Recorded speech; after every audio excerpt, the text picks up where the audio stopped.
como você virou meio quase garota propaganda da igreja em um certo momento. Como foi essa passagem, assim, Rafa, Andressa?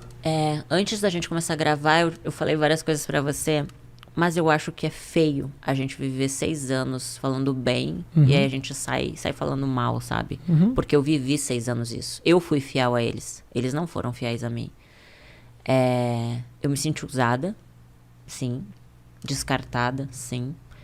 Tive que trabalhar o perdão, sim. Trabalho isso. Falar sobre isso é muito difícil, porque no lugar que, de uma certa forma, era pra me tirar do inferno, quase me levou ao inferno de novo. Eu acho que... Eu confio na justiça, né? Eu digo... Deus vê tudo. Então... Ele me dando saúde, eu consigo trabalhar. Mas foi bem difícil, assim, sabe? O ano passado houve um rompimento. Passei por muitas humilhações, muitas decepções. Sofri retaliação porque eu não quis ir pra política. Então eu acabei me sentindo objeto. Eu disse que eu me senti mais usada na igreja do que na prostituição. Porque na prostituição eu ganhava grana, né? Na igreja eles me tiraram todo o meu patrimônio. Então imagina, tu passa por N situações que tu te culpa a vida inteira pra construir um patrimônio. E hoje eu não tenho grana nem pra pagar a faculdade do meu filho. Porque eu dei tudo pra igreja. Entendeu? Então, assim, hoje eu vejo que Deus não queria o meu dinheiro, sabe? Ele queria o meu coração. Só que quando você tá envolvido, você tá de frente com a morte... Na verdade, eu nunca tive muita orientação, sabe, Rafa? Eu nunca tive pessoas do meu lado que me dessem algum direcionamento. A pessoa mais fiel que esteve comigo foi o Cacau, meu assessor, que eu tive que abrir mão da amizade dele quando eu entrei pra igreja. Entendeu?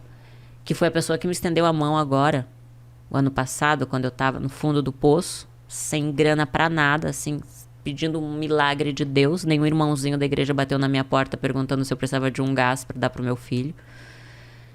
E aí a pessoa vem dizer assim, você é uma ingrata. As pessoas não sabem o que eu vivi, Rafa. As pessoas não sabem o que eu vi, o que eu ouvi, o que eu passei. Mas Deus sabe. Então eu nunca liguei porque as pessoas falavam. Dane-se, as pessoas não acreditam, entendeu? Não tô nem aí. Eu sei que Deus me deu vida e eu vou viver até quando Ele quiser. Se Ele quiser que eu morra hoje, eu vou morrer hoje. Posso sair daqui e morrer, entendeu? Hoje a minha consciência tá limpa. Eu sei que eu tenho Jesus, que Ele perdoa os meus pecados. Eu tô viva por causa dele. Então, o Jesus que eu acredito é muito mais que uma religião. Eu não tô presa a um CNPJ, eu não tô presa a um tijolo, eu não tô presa aos homens, eu não tenho medo de ninguém. Então... É difícil pra caramba você descobrir isso sozinha, né? A gente estava conversando isso antes, assim, é um processo que você não tem nenhuma... Não existe coach religioso que fala, não, olha, as coisas você vai se descobrir dessa forma. É no seu travesseiro, né, que você descobre. Na verdade, não existe nada melhor do que uma consciência tranquila. Acho que a nossa consciência fala muito. Acho que a forma de Deus falar com a gente, Rafa, é na nossa consciência, sabe? Porque sempre vai ter uma voz que vai dizer assim, legal, faz o que é ruim, faz o que é bom, sabe?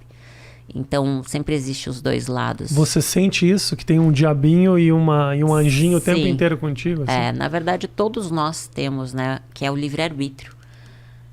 As pessoas dão muito poder ao diabo, sendo que o diabo não tem domínio da gente, porque Deus é criador de tudo, Deus foi feito, Ele fez tudo, tudo é dele e para Ele, né? Então, as pessoas amedrontam muito as pessoas com o diabo, só que o ser humano escolhe, né? Eu escolhi me prostituir. Não foi o diabo que fez eu me prostituir, entendeu? Foram escolhas que eu tomei. E eu arquei por essas consequências. Então, acho que o diabo é os nossos pensamentos quando a gente se auto-sabota, quando a gente tem medo, quando a gente tem crenças limitantes, quando a gente acredita no que as pessoas dizem que a gente é, sendo que se a gente não é aquilo, a gente sabe quem a gente é, entende? Então, eu acho que o maior diabo é o nosso pensamento que nos auto-sabota. Por isso que hoje eu aprendi que a gente tem que olhar pra frente. Eu não posso mudar, Rafa, o que eu passei. Claro. Entende? Eu não posso. Foram escolhas que eu errei. Reconheço, fiz, me arrependo, mas eu não posso mudar. Eu tô com 33 anos. Então eu posso olhar daqui pra frente. Se no passado eu não tinha um bom relacionamento com meu pai e com a minha mãe, não adianta eu ficar jogando na cara deles o que passou. Eles só podiam dar o que eles tinham.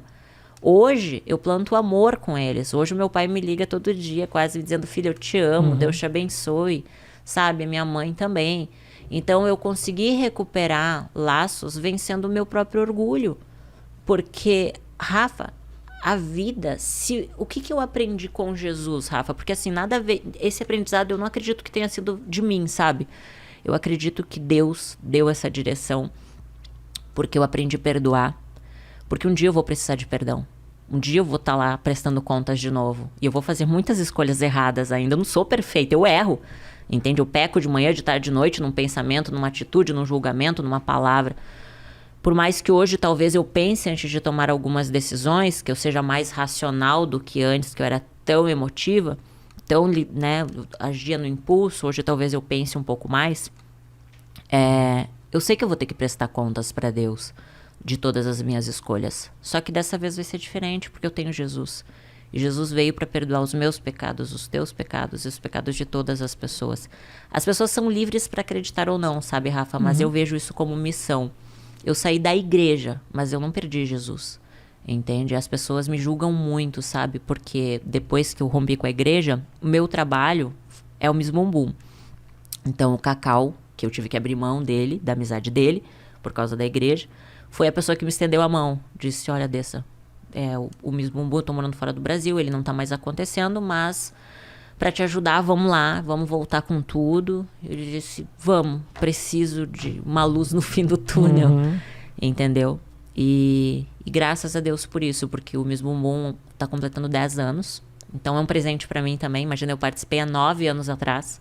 Eu não sou mais aquela menininha de 9 anos atrás. Hoje eu não faria as mesmas escolhas que eu fiz no passado. Eu acho que nem você é a mesma pessoa de 9 anos atrás, né? E às vezes a gente comete erros e a gente não vê a proporção que isso pode tomar, o mal que pode trazer para nossa vida. Se a gente pudesse mudar, a gente mudava, mas a gente não pode. Agora, Andressa, quando você volta, o Miss Bumbum marcou um momento teu de guinada que te levou para um lugar muito escuro, né? Escolhas, Rafa.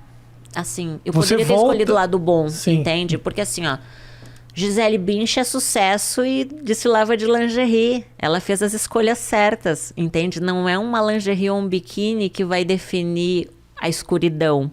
É a escolha que você vai tomar, entende? Não, isso com certeza. A única coisa que eu queria saber de você é as opções, elas vão aparecer. Sim. As tentações, elas vão voltar a aparecer.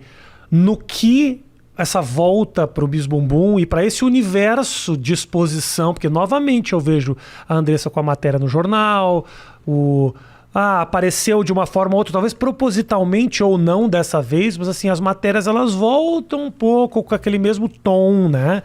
Que teve a impressão que eu tenho, assim, a jornada foi aquela exposição toda muito louca, depois a recuperação, o processo de saúde, a religião, e agora começa a beliscar naquela história. O que isso traz para você positivamente? Então, assim, Rafa, eu vou te falar uma coisa.